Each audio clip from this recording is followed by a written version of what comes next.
So what data do we have? We have the data that tracks your urine. We've got smart speakers that listen to your voice and changes in your voice over time. We've got what you look like. We call these selfies. So we've got data, lots of data. We also have algorithms that can take this data and predict health outcomes. We can use selfies to predict skin cancer. We can use changes in your voice to predict depression or early onset Alzheimer's. So what's missing? We've got the data, we've got the algorithms. What's missing is a business model and a privacy model and an ethical framework to tie these two pieces together.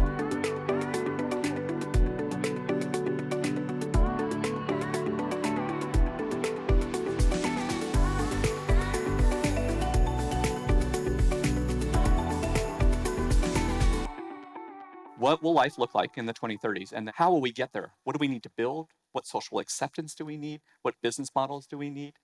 And I've been thinking about this because my house is starting to empty out. Please meet my daughter. This is Katie.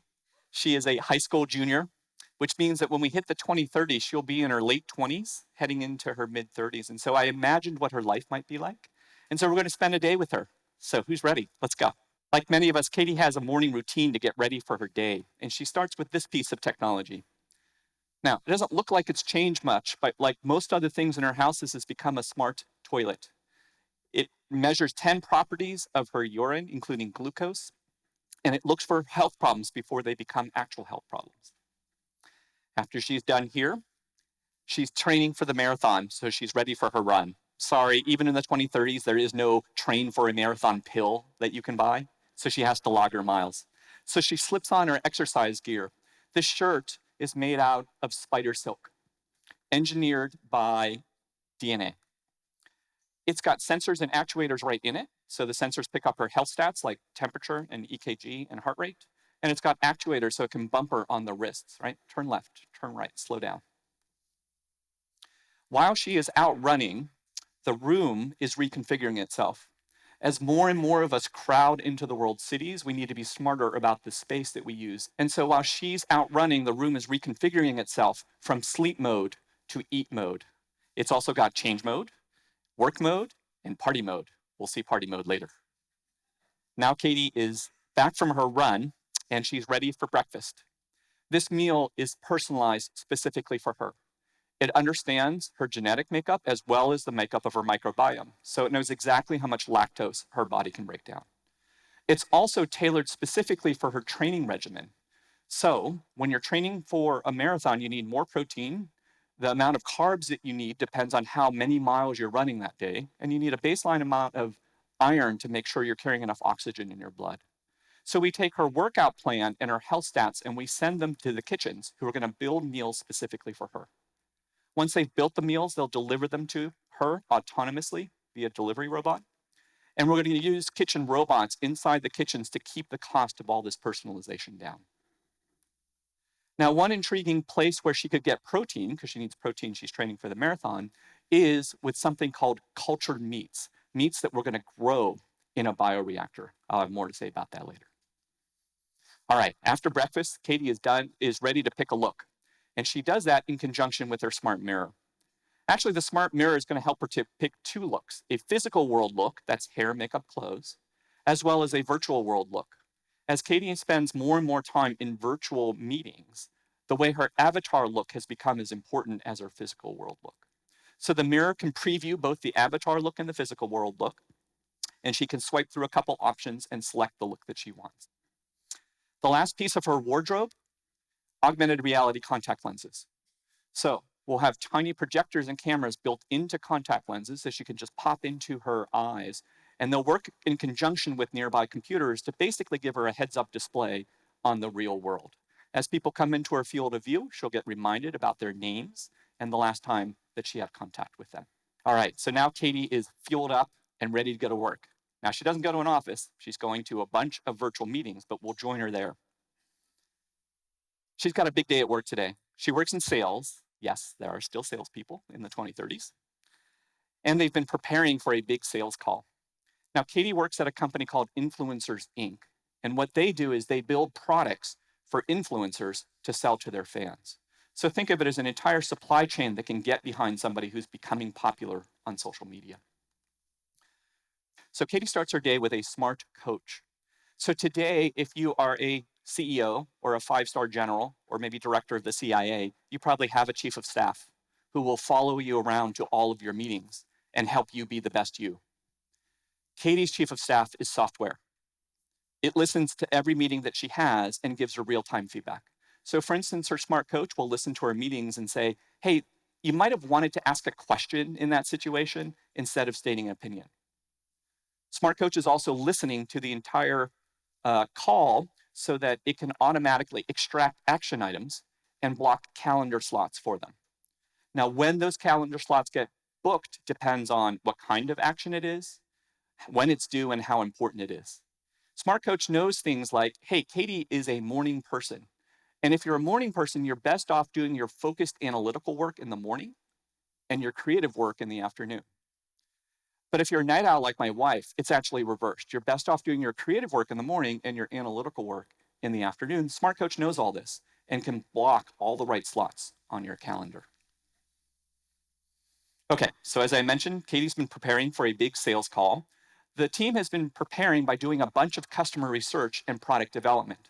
So think about today, if you wanted to build custom clothes to sell to an influencer and you're trying to figure out what kind of clothes to build, that would probably be a lot of summer interns, a lot of Excel spreadsheets, a lot of focus groups, a lot of conversation, stretches out over possibly months. In the 2030s, this is going to be automated with software in a matter of hours. We can ingest the social media feeds of the influencer to get a sense for her style. And then we can ingest the social media feeds of her fans to figure out what's popular in your neighborhood. So we can take all of that and automatically generate candidate clothes to build. So we can put those candidates in front of a human clothing designer who can pick the best and then put their own finishing touches on it, which is exactly what the team has done. So the result is they have 3 outfits that they're ready to pitch the influencer when they get the audience with her. Okay, so now we're ready to demo. Katie wants her team to practice for the sales pitch. They head into a VR conference room. So Katie's team is global. She lives in Portland. Her clothing designer is in Paris. The clothing manufacturer is in Phnom Penh, Cambodia. And the data analyst is in Lagos, Nigeria. So it's a global team. But the VR room, like all VR rooms, will do real-time translation so they all hear each other's native languages. This is the product that the CIA director was hoping for. It's going to be mainstream in these VR rooms. But even though the room is translating, it doesn't automatically translate cultural nuance. And so what they're doing in the VR room to practice is to build their cultural understanding. So the influencer self lives in Tokyo, and none of the team has spent enough time in Tokyo to really understand the nuances of the culture. So what they're doing in the simulation room is having the influencer talk with various tones of voice, various body language, and the team's trying to figure out what is her state of mind. Is she into it? Is she not into it? Are we in the right price range? Does she like these designs? When she says yes, does she mean I love it and I want it? Or does she mean, yes, I understand you, but I disagree? So they're practicing all of these things in VR simulation so that when they're meeting the real influencer, they have a much higher sense of cultural understanding. Okay, time for the actual call, which of course they do in VR as well. In VR, they can preview the clothes in 3D, see what that looks like. They can preview how the supply chain would work. How would we actually manufacture these clothes? And then Katie's AR contact lenses are superimposing an engagement meter over everybody in the room. And when somebody's engagement meter has fallen too low, Katie knows to prompt them to lean in and speak up. So the influencer seems pretty excited about the clothes, but she's got some ideas that she wants to put in of her own. But instead of just incorporating that feedback, the team offers to run an instant poll. So if we were trying to do something like this today, set up an A/B test, especially with a global audience, this might take weeks. We have to set up the A/B test. We have to find the people to show it to. We have to figure out how to distribute, and we have to figure out how to reward them. But in the 2030s, all of this software automates this process, so we can literally run the process the same afternoon. So the data scientist finds people who have bought clothes before and their lookalikes. So these are people who might buy the clothes. And it gets them an A/B test, surfaces in the social media app, and gives them the opportunity to provide feedback instantly. So we can reach hundreds of our fans instantaneously and get their feedback. Now, the fans can get paid instantly for giving this feedback. And they can choose to get paid in a cryptocurrency like Bitcoin or Libra, or they can also choose to get paid in influencer coin. So if the fans are convinced this influencer is only going to get more popular over time and her influencer coin appreciates over time, we've basically given the fans a way to participate in the upside of an influencer's rising popularity in exactly the same way that startup employees get to participate in the upside of their startups through equity. But because we're doing this with cryptocurrencies powered by the blockchain, we can do this globally and instantaneously. As soon as the fan gives feedback, they get rewarded. So once the feedback is back, software automatically updates all of the documents associated with getting the supply chain to build the clothing, starting with the sales contract. So the sales contract goes to the influencer. She sees the results of the instant poll, and she's excited to see that a lot of her fans agree with her own taste. So she's excited to have these clothes get made, and she digitally signs. That digital signature unlocks a chain reaction of smart contracts getting built and distributed throughout the supply chain. So everybody's going to have a hand in creating these clothes, from the fabric supplier to the button supplier to the dye supplier. Everybody will get a smart contract that basically stipulates the terms of their participation. Hey, if you make one of these, or if you ship this much fabric, we're going to pay you. All of these smart contracts are essentially pieces of software that tie the supply chain together, replacing essentially word process documents that we've been using for a century. Once the orders start coming in, the supply chain will get rewarded. And they too can choose to get paid in Bitcoin or influencer coin. So the supply chain can also participate in the rising popularity of the influencers and experience the upside of her growing popularity.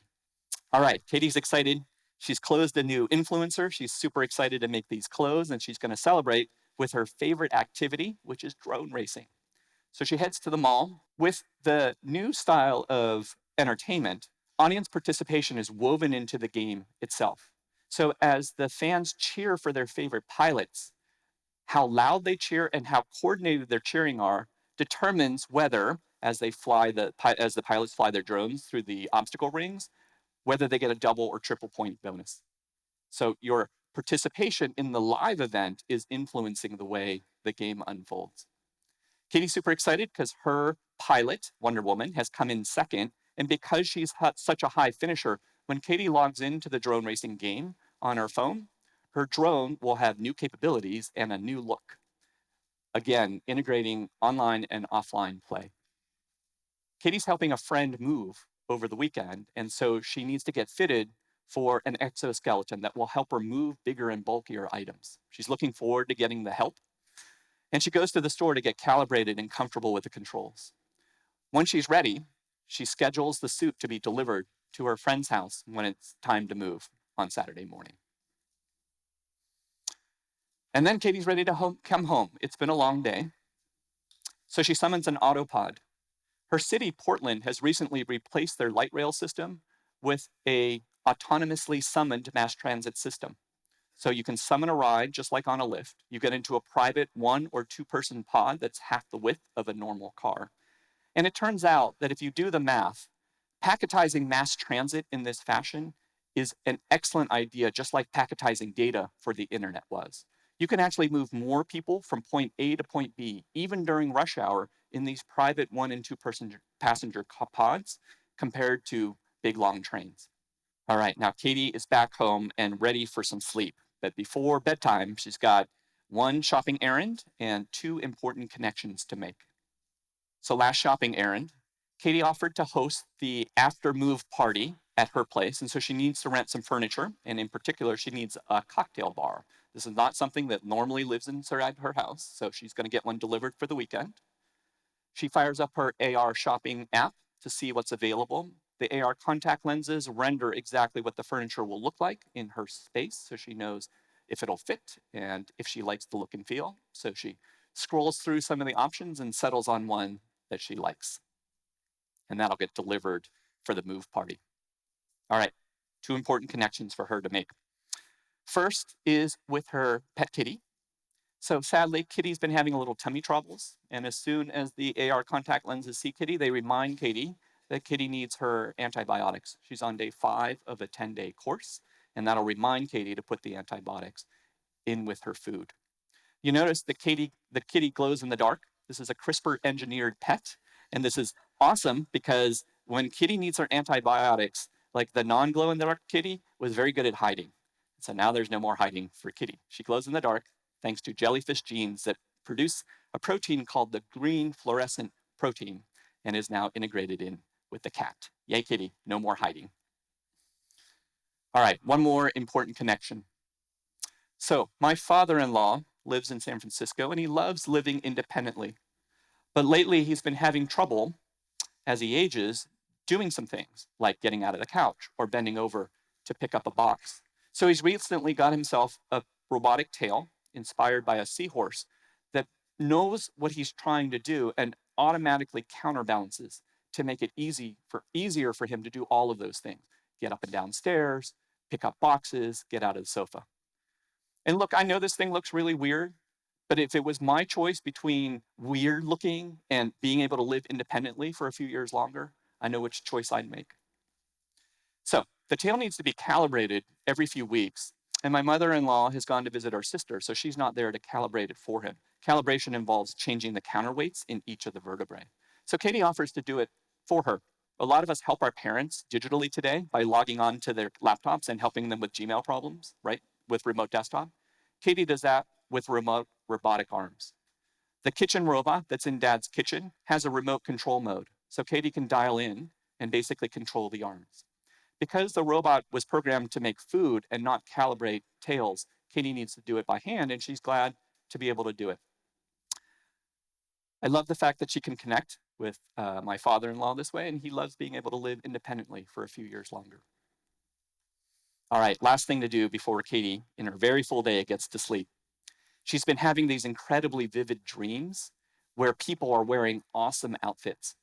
And she wants to remember the details of those dreams so she can share them with her coworkers. So just before she falls asleep, she slips on a headband that's connected to her dream recorder, which will record her dreams in a way that she could share with her friends. Wow, what a day. So what have we seen? We've seen better health through personalized food, through richer data sets, through shorter feedback loops. We've seen a flipped supply chain that allows people with big fan bases to actually make their own lifestyle brands, make clothes for them. We've seen easier ad hoc global collaboration that spreads the benefits of ownership much farther than today. We've seen tech that gives us superpowers, the ability to adjust Dad's tail and not even be in the same room, deeper empathy for cultures that we haven't experienced before. And we've seen a set of new experiences, going to a mall to watch drone racing or having a glow-in-the-dark pet. And look, I know that predicting the future is a bit of an uncertain enterprise. I may have gotten some of the details of the specific products that I talked about wrong, but I'm pretty confident in the direction of these products. And that's because I've seen a lot of work today in either startup form or corporate innovation form that points in this direction. So what I want to do with the rest of this talk is basically describe how will we get there? How do we build it? What technology do we need to build? What business models do we need to build? What privacy frameworks do we need to create to usher in all of this awesomeness? I had to leave a lot on the cutting room floor, but I hope the ones that I saved you will find as intriguing as I did. So let's go on a tour and see what do we need to build to get to Katie's life in 2030. So as you look at the smart toilet, it's really part of a broad trend towards longitudinal health data, which is a fancy way of saying, let's use cheap sensors and get your health data over time and use that data to predict health outcomes, predict whether you're getting kidney stones or diabetes. So what data do we have? We have the data that tracks your urine. We've got smart speakers that listen to your voice and changes in your voice over time. We've got what you look like. We call these selfies. So we've got data, lots of data. We also have algorithms that can take this data and predict health outcomes. We can use selfies to predict skin cancer. We can use changes in your voice to predict depression or early onset Alzheimer's. So what's missing? We've got the data, we've got the algorithms. What's missing is a business model and a privacy model and an ethical framework to tie these two pieces together. So imagine you were just using Instagram or your smart mirror, and all of a sudden, an alert pops up and says, hey, do you want me to send all these pictures to your doctor? I'm not sure. I'm not sure I want you to do that. Is it any better if it offers to send it to an insurance company? Still not sure, right? So it's not clear what the business model that ties these two things together is. Let me give you an edge case that shows how tricky this will be to design. So imagine, like many people, Katie takes selfies with her BFF all the time. Now imagine that Katie's insurance will pay for the skin cancer detection service based on her selfies. Now imagine further that her BFF's insurance doesn't cover that. So what happens when the algorithms spot potential melanoma in our BFF? How do we design the right business models, privacy framework, ethical framework to get the best health outcomes to everybody? It's going to be tricky. All right, how do we get to spider silk shirts? So before I describe the technology, can I sing the praises of spider silk for just a second? This is an amazing biological material. Ounce for ounce, this is lighter than cotton, tougher than Kevlar, not derived from petroleum, and biodegrades naturally. So why aren't we all wearing spider silk shirts today if it's so awesome? The short answer, it's way too expensive. So spiders themselves don't generate that much usable silk.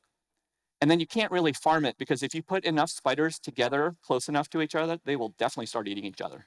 So no good. So bioengineering to the rescue.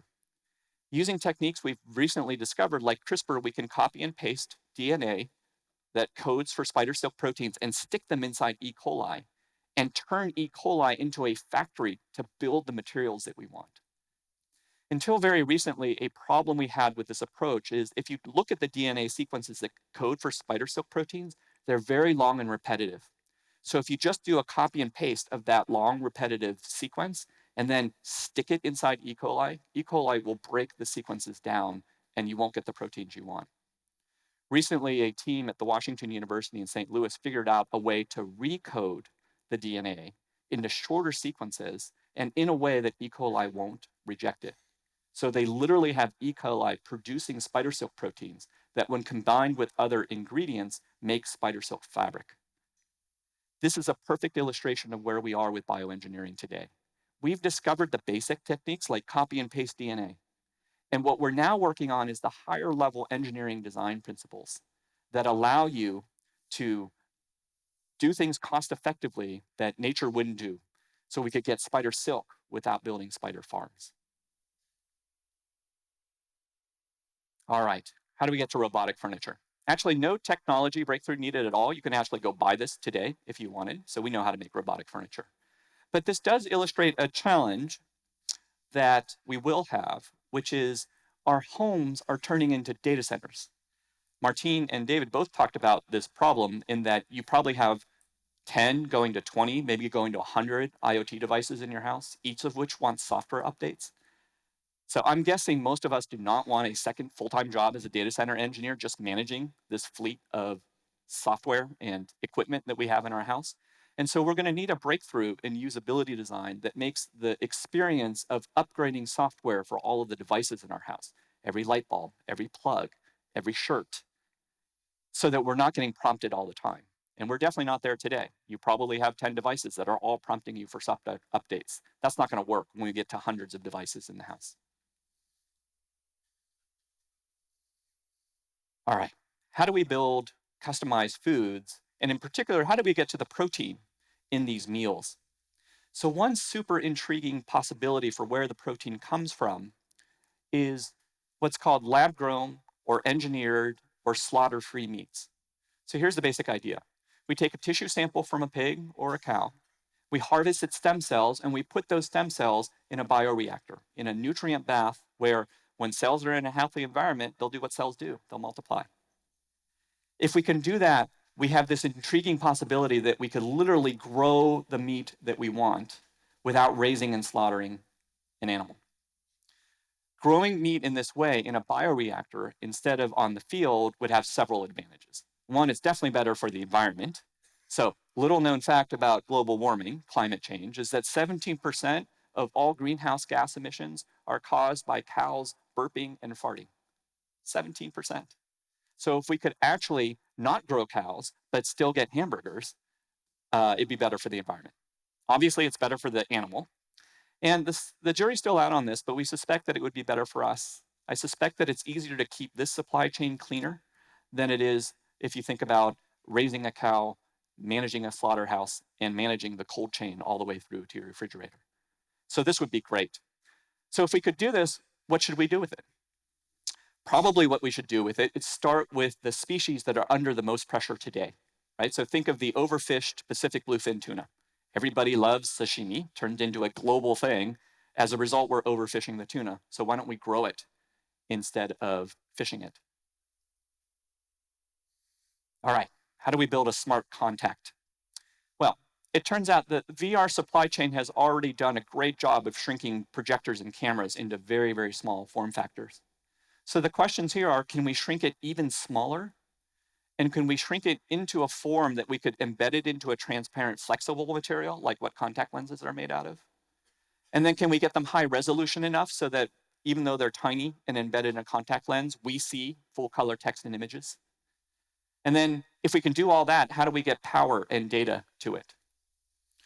So believe it or not, there are already tons of companies working on each one of these problems.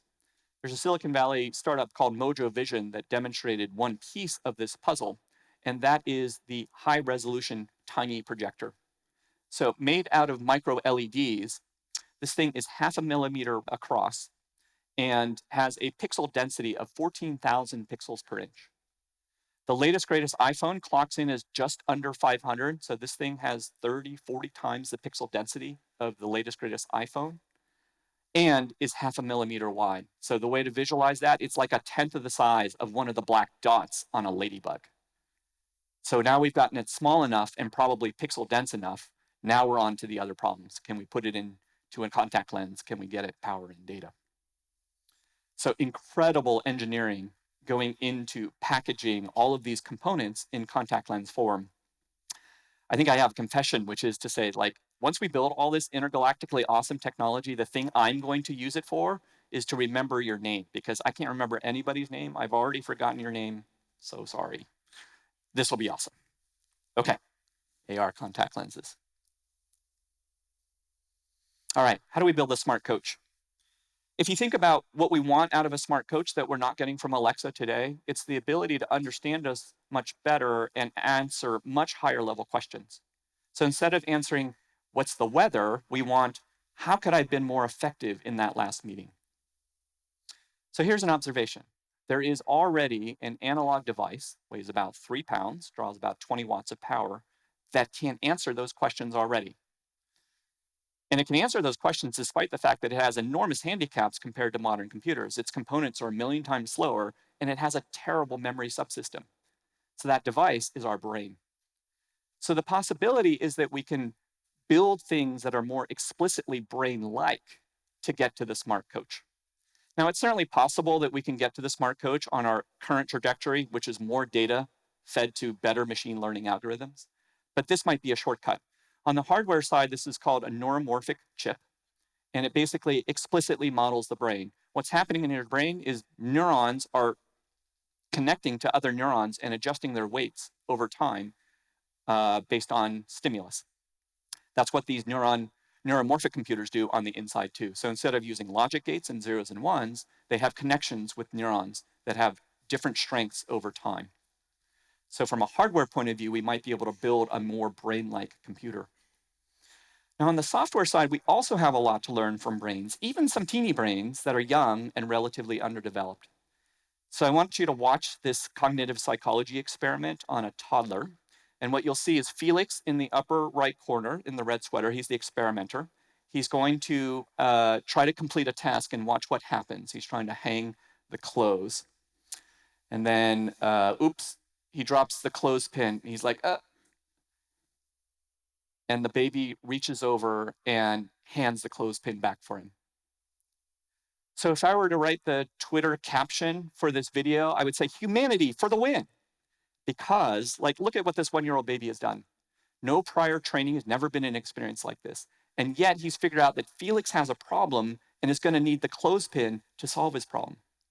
And not only that, he's going to help, even though there's no promise of reward. You saw the whole experimental setup. He wasn't being offered candy or a bribe of any sort. So there's so much going on in the base software of this toddler that we would love to reverse engineer and put into our smart coach. The ability to form what psychologists call a theory of mind. In other words, a prediction that of other people's desires and goals and emotions. The ability to break a task down into subtasks without seeing thousands of similar examples. And third, and maybe most importantly, the built-in desire to help when it's actually helpful. So Felix does a fascinating variant of this experiment in which he basically just throws the clothespin on the floor and doesn't look at it. You know what most babies do in that situation? They don't do anything. They don't pick up the clothespin because they've somehow figured out the difference between needs help and doesn't need help. So if you've ever been in a room where the smart speaker all of a sudden interrupts your conversation with somebody because it couldn't figure out the difference between needs help and doesn't need help, you understand how valuable this is. And it's in the base operating system of a 1-year-old brain. Let's go figure that out, and maybe we can teach our smart devices when not to interrupt us.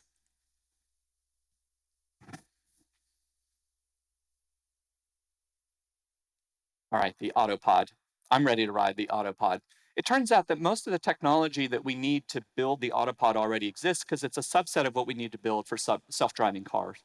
Because the Autopods have their own right of way, they don't have to deal with crazy pedestrians and bad drivers, right? They have a dedicated right of way, just like light rail does today. What we will need, though, is a lot of people to say yes. We need regulators, mayors, regional transit planning authorities, state and federal regulators to all say yes to this technology. So a lot of people to say yes. I'm still hopeful, though, that my region would be among the first to deploy this type of technology. For those of you that have visited the Bay Area, you know that we have a train connecting San Francisco and San Jose, and it runs so infrequently because it's so expensive to operate that it's only once an hour on the weekends. So you have to plan your entire day around when the train runs. Compare that to pushing a button and like Lyft, you have a 1 or 2 person pod waiting for you at the station. That would be a huge upgrade. Now, the good news is we don't have to replace Caltrain all at once. We can basically incrementally add to it.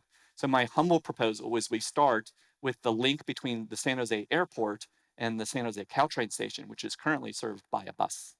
Definitely ready for the Autopod there.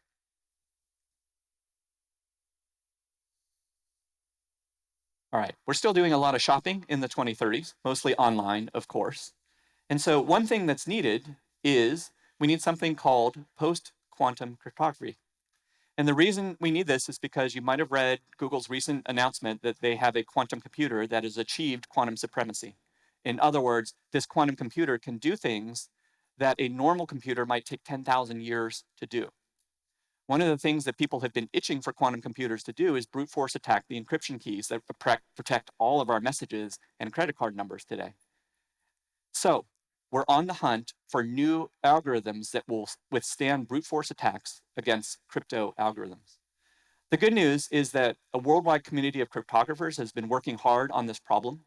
And NIST, the National Institute of Standards and Technologies, has actually organized a survivor-like process to identify all the candidate algorithms and successively vote them off the island until we get to the standard in post-quantum crypto.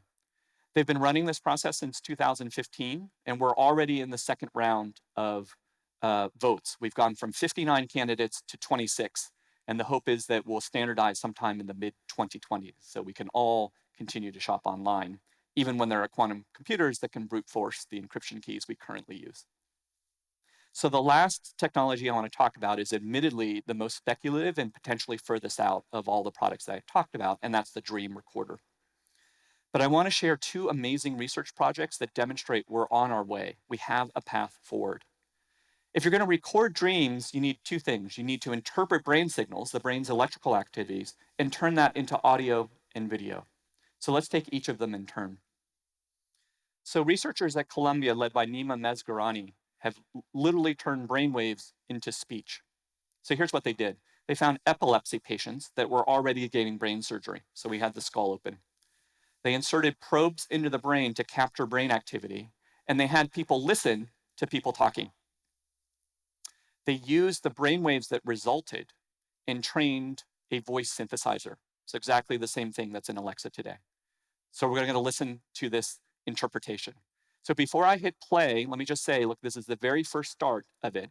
The voice doesn't sound all that great, and it sounds a little robotic, but we're listening to brainwaves interpreted directly into an audio stream. So I'm going to hit play, and you're going to listen to the brainwave driving a voice synthesizer, listening to somebody read the numbers 0 through 9. Here's what that sounds like. 0, 1, 2, 3, 4, 5, 6, 7, 8, 9. Awesome. That's the audio stream from your brainwaves. Now, could we do the same thing with video? Researchers in Japan published a paper this April doing exactly that. So instead of epilepsy patients with probes inserted to their brain, we're basically taking brain scans of people inside fMRIs, and then we're showing them lots and lots of images. It might be pictures, it might be a plus sign, it may be letters of the alphabet. We record the brain activity, and then we use a popular technique today in machine learning called a deep generative network to basically build an image generator. It's kind of the same technology that's behind the deepfakes today. So we capture the brain waves, we build the brain generator. Let me show you the pictures. So if we show somebody the picture at the top, there's an owl, a plane, a stained glass window, and a plus sign. And then we try to reinterpret those images from the brain activity. You see 3 different patients below. And to me, those images look a little like a first-year art student trying to paint a Monet, right? It's kind of impressionist. Like you got the rough shape right, and you got the right color family, but there aren't really details. On the other hand, that's clearly a plus line. So it's amazing that we've gotten this far, and it points the direction that one day we would be able to interpret the brain in a way that we could literally record your dreams. So how awesome is that? So the future is awesome. And as a dad, I don't even know if Katie knows how much awesomeness is headed her way. Because to her, I think it's just going to feel like, a product announcement here, a product announcement there, and she learns a new product, and all of a sudden she's got these superpowers. But from this vantage point, from the point of view of when we haven't built those technologies yet, I would say it's amazing. It's awesome. I'm ready for it. I'm ready for personalized food. I'm ready for a healthier me. I'm ready for a healthier planet. I'm ready for a smart coach. I'm ready for AR contact lenses so I don't forget your name. I'm ready to ride the autopod. I'm ready for superpowers at work. The future is awesome. I hope this talk and the rest of this conference has made you more and more excited about the future that is coming. Thank you.